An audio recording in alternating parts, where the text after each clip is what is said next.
दोस्तों आज 16 जून है और आज से 3 दिन के बाद यानी कि 19 जून को जेनेवा में एक डील साइन होने वाली, आपको पता है, अमेरिका और ईरान के बीच में कि लड़ाई वड़ाई खत्म करो और XYZ दुनिया भर की बातें जो भी होनी है 19 जून को होना है जेनेवा में। अमेरिका में लोगों को इस चीज का बहुत बुरा लग रहा है। अब डील का बुरा नहीं लग रहा उन लोगों को, डील के अंदर है क्या उसका बुरा लग रहा है। और ये लोग हैं जो डोनाल्ड ट्रंप के, जिसको कहते हैं बेस थे लोग, उसकी स्ट्रेंथ थे। जो ऑपोजिशन पार्टी कह रही है यानी कि डेमोक्रेट्स कह रहे हैं वो एक अलग स्टोरी है और वो अपने लेवल पे होती चली जाएगी जैसी भी। लेकिन जो रिपब्लिकन्स हैं, जो आज तक बिल्कुल कंधे से कंधा मिला के डोनाल्ड ट्रंप के साथ खड़े रहे, आज की तारीख में वही लोग क्वेश्चन कर रहे हैं डोनाल्ड ट्रंप को। अब मैं आपको शुरू से समझाता हूं कि क्या हुआ था, फिर मैं आपको बताऊंगा कि क्या हो रहा है। पिछले 10 साल से या उससे भी ज्यादा से डोनाल्ड ट्रंप ने एक बेस डेवलप करा अमेरिका के अंदर, एक बेस डेवलप करा, एक लोगों का एक सपोर्ट बेस। इसको बोला कि साहब नॉन इंटरवेंशनिस्ट। सिंपल अगर देसी में समझाऊं, मस्त रहो मस्ती में, आग लगे बस्ती में। ठीक है, यानी कि दुनिया भर में जो हो रहा है अमेरिका को उससे कोई लेना देना नहीं है। कहां पे क्या लड़ाई हो रही है, किसी का क्या मामला है, आप दुनिया के चौधरी नहीं हैं। आपके खुद मुल्क में दसियों प्रॉब्लम है, आप उनको दूर कीजिए। आप कर्ज में डूबे जा रहे हैं, उसको ठीक करिए, अपना इंफ्रास्ट्रक्चर ठीक करिए, अपनी ताकत और बढ़ाइए, अपनी इकोनॉमी और बढ़ाइए, लेकिन दूसरों के मामले में आप दखलंदाजी मत कीजिए। यह सिंपल सी एक फिलॉसफी थी नॉन इंटरवेंशनिस्ट कि इंटरवेंशन नहीं करना, किसी में इंटरवीन नहीं करना, कहीं पर कहीं कुछ ऐसा नहीं कि नहीं हम ग्लोबल पुलिस में ना, ऐसा नहीं करना। अब डोनाल्ड ट्रंप क्या कहता है, क्या इसके दिमाग में आया, इसने 28 फरवरी को हमला कर दिया। मैं आपको बताता हूं इजराइल की स्मार्टनेस और डोनाल्ड ट्रंप की बेवकूफी, मैं दोनों आपको समझाऊंगा। फिर मैं बताऊंगा कि कौन कौन से लोग हैं जो कि ट्रंप के डाई हार्ड सपोर्टर आज की तारीख में कह रहे हैं यार ये क्या हो गया, और ऐसा क्यों कह रहे हैं, ये क्या हो गया। राइट, देखिए सबसे पहली बात यह है कि डोनाल्ड ट्रंप ने, अब नॉन इंटरवेंशन का यह मतलब है कि दखलंदाजी नहीं होनी चाहिए, किसी के मामले में इंटरफेरेंस आपको नहीं करना है।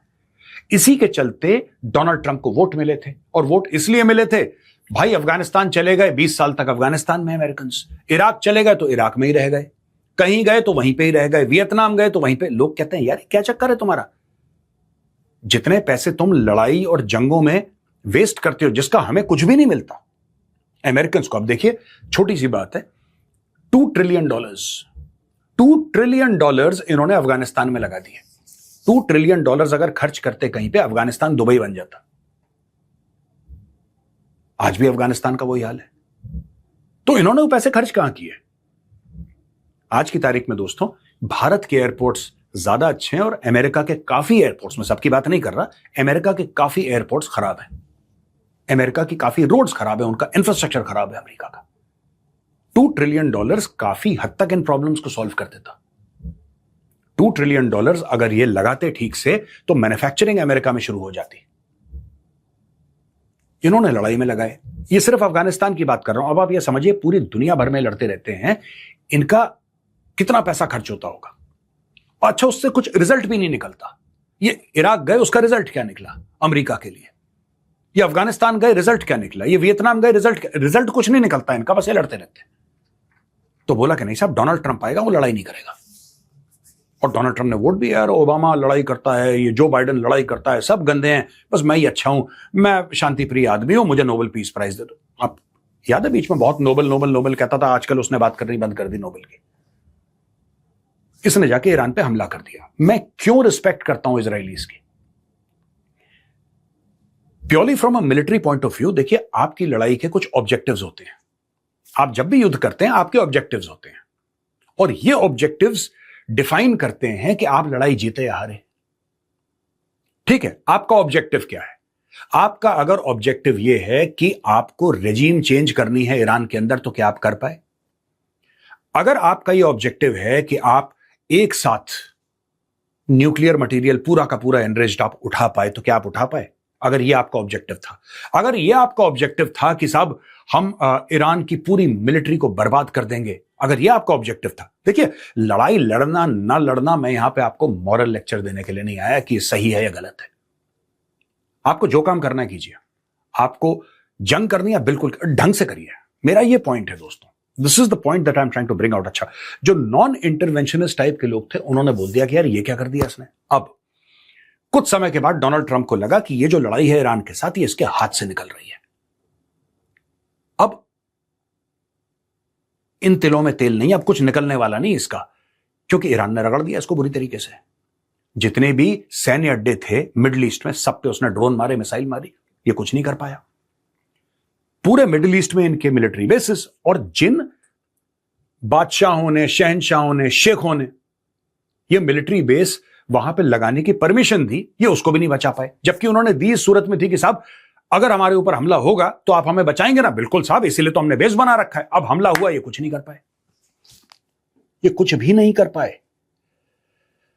तो दोस्तों बात यह है कि अब ट्रंप ने जो सीज फायर डील में अग्री किया है, उसमें जो ट्रंप का वोटर बेस है उसको यह लग रहा है निपट गए। उसको यह लग रहा है कि हम निपट गए, अब नहीं बचते हम।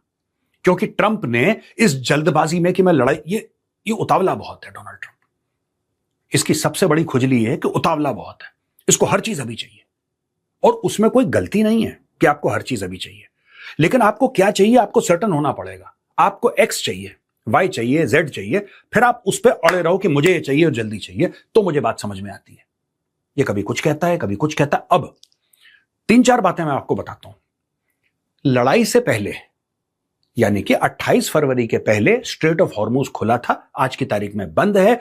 डोनाल्ड ट्रंप कहता है कि हम दोबारा खोल देंगे। अच्छा, खुला ये पहले भी था। स्ट्रेट ऑफ हॉर्मुज तो 27 फरवरी को खुला था भाई। अगर ये 27 फरवरी को स्ट्रेट ऑफ हॉर्मुज खुला था, मैं ये सोचता हूं, ये दिस इज माई थिंकिंग, कि अगर स्ट्रेट ऑफ हॉर्मुज खुला था और आज की तारीख में अगर ईरान कहता है कि हम दोबारा खोल देंगे स्ट्रेट ऑफ हॉर्मुज जो 3 महीने से बंद है, ईरान ने उसके एवज में क्या लिया? जो पहले फ्री में खुला था, मुफ्त में खुला था, आज की तारीख में आपको एक बहुत बड़ा हर्जाना देना पड़ेगा। आपको ईरान की सोवरेनिटी माननी पड़ेगी। और ईरान ये कह रहा है कि हमें कन्वीनियंस टैक्स लेंगे, टोल टैक्स नहीं ले रहे। ईरान ने नॉमेनक्लेचर बदल दिया। ईरान ने नॉमेनक्लेचर बदल दिया। ईरान ने बोला कि नहीं साहब देखिए, यहां पे लोग जाते हैं तो उसका मैनेजमेंट करनी पड़ती है, ये करनी पड़ती है, हम तो उसका शुल्क ले रहे हैं यार, टोल थोड़ना ही है। यानी कि ईरान जो है, अगर ईरान 100 रुपए ले रहा है तो 100 रुपए ऐसे नहीं ले रहा, वो ऐसे ले रहा है, लेकिन ले वो 100 रुपए रहा है। पहली चीज ये। दूसरी चीज ये, इन्होंने बोला कि हम इसको बैलिस्टिक मिसाइल नहीं बनाने देंगे लॉन्ग रेंज। ईरान ने बोला इसके बारे में बात भी मत करना, हम बनाएंगे। नहीं साहब, ये हिजबुल्लाह, हमास, ये सब नहीं होने चाहिए। ईरान ने बोला उनको भी नहीं छोड़ेंगे।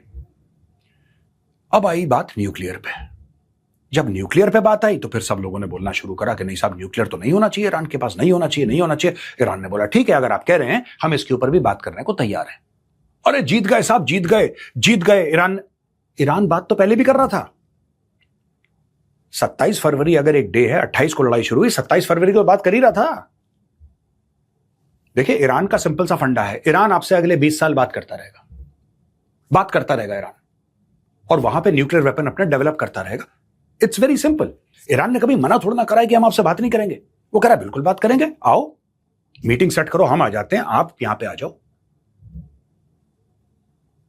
सीधी बात है, ईरान ने ये सब करा। अब मैं आपको उन लोगों के नाम बताता हूं जो ट्रंप के डाई हार्ड सपोर्टर। और वो जो सपोर्टर हैं डाई हार्ड, आज की तारीख में वो ट्रंप के ऊपर उंगलियां उठा रहे हैं। चलिए एक एक करके आप उनकी फोटो देखिए और मैं बताता हूं कि उन्होंने क्या बोला है। सेनेटर लिंडसे ग्राहम, पहले तो उन्होंने बड़ी तारीफ करी। आज की तारीख में वो कह रहे हैं कि मैं थोड़ा सा कंसर्न्ड हूं, क्योंकि जो ईरान कह रहा है और जो डोनाल्ड ट्रंप कह रहा है उसमें जमीन आसमान का फर्क है। अच्छा, बेसिक बात है कि डोनाल्ड ट्रंप कुछ कह ही नहीं रहा। डोनाल्ड ट्रंप पहले डील साइन कर देगा, ईरानी डील साइन कर देंगे, उसके बाद डोनाल्ड ट्रंप बोलेगा अब तो साइन हो गई। यही होने वाला है। अगर आपको कोई काम करना है, आप काम कर दो, बाद में माफी मांग लेना। जो डोनाल्ड ट्रंप जिस तरीके से ईरानी बता रहे हैं डील के बारे में, यह बात आपको एडमिट करनी पड़ेगी। They are being transparent and they are being professional. वो एक एक पॉइंट बता रहे हैं ईरानियंस। डोनाल्ड ट्रंप हवाबाजी कर रहा है। Where is Marco Rubio? He is the secretary of state. Where is Marco Rubio? वो प्रेस कॉन्फ्रेंस क्यों नहीं कर रहे? इनका पूरा डिप्लोमेटिक तंत्र, इसीलिए इनका डिप्लोमेटिक तंत्र बिल्कुल गड्ढे में गिर चुका है अमेरिकन का, क्योंकि पूरी की पूरी डिप्लोमेसी एक आदमी के ट्रूथ सोशल के पेज से चल रही है और उसका नाम है डोनाल्ड ट्रंप। जब मन चाहता, यार अगर देश का राष्ट्रपति अगर ये कुछ ट्वीट कर देता है तो फिर जाके उसके जो मंत्री संतरी हैं वो उसको थोड़ा ना बोलेंगे कि साहब ये क्या बेवकूफी कर दिया आपने। दे कांट से इट, उनको मानना पड़ेगा। और डोनाल्ड ट्रंप करता रहता है दिन रात मैं बम मार दूंगा। वो बम की तैयारी करते हैं, फिर कहता है मैं बम नहीं मारूंगा, मैं तो बड़ा प्यार करता हूं। फिर वो बम अपना मिसाइल डाउन कर देते हैं, फिर कहता है अगले दिन मैं इनको नस्तनाबूद कर दूंगा। फिर से मिसाइल तैयार करते हैं वो लोग, फिर कहते हैं कि नहीं ये तो मेरे प्यारे भाई हैं, फिर वो मिसाइल डाउन। यही चल रहा है। तो लिंजी ग्राहम का नाम लिया, अब सुनिए अगला नाम।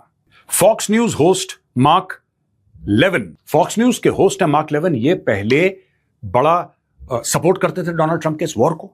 आज की तारीख में he is having second thoughts के नहीं यार, वो कह रहे हैं ठीक नहीं कर रहा है। ये जो डील साइन करी है ये डील ठीक नहीं है, ये डील अमेरिकन्स के फेवर में नहीं है। Editors of the conservative National Review were also curious why the details hadn't been forthcoming. They called it discouraging that Trump had indicated Iran will still be allowed to enrich uranium for non-military uses.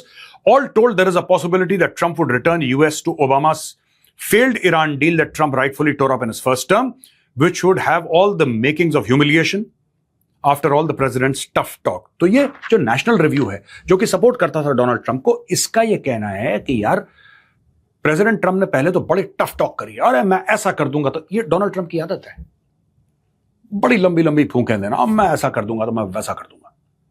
ठीक है, and में delivery इसकी zero है। और यही बात national review ने बोली। Farmer Trump secretary of state Mike Pompeo secretary of state थे पहले डोनाल्ड ट्रंप के, तो उन्होंने बोला कि वो थोड़े से कंजर्वेटिव विचारधारा के हैं, तो उन्होंने बोला कि नहीं, मुझे समझ में नहीं आई है deal, I could not understand कि क्या है और इससे क्या फायदे होंगे अमेरिका के। वो उस लेवल पे इसी प्रकार की बातें होती हैं जब आपको अपना डिस्प्लेजर कन्वे करना होता है। एरिक एरिक्सन, ये कंजर्वेटिव कमेंटेटर हैं, बड़े इन्फ्लुएंशियल हैं, इन्होंने गाली दे दी।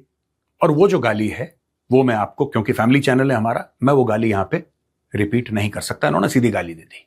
उन्होंने यहां तक कह दिया कि ट्रंप ने सरेंडर कर दिया है। उन्होंने ये भी बोला कि दोज हु किल अमेरिकन्स, जो अमेरिकन्स की हत्याएं करते हैं, उनको बड़ी पसंद आ रही है ट्रंप की डील।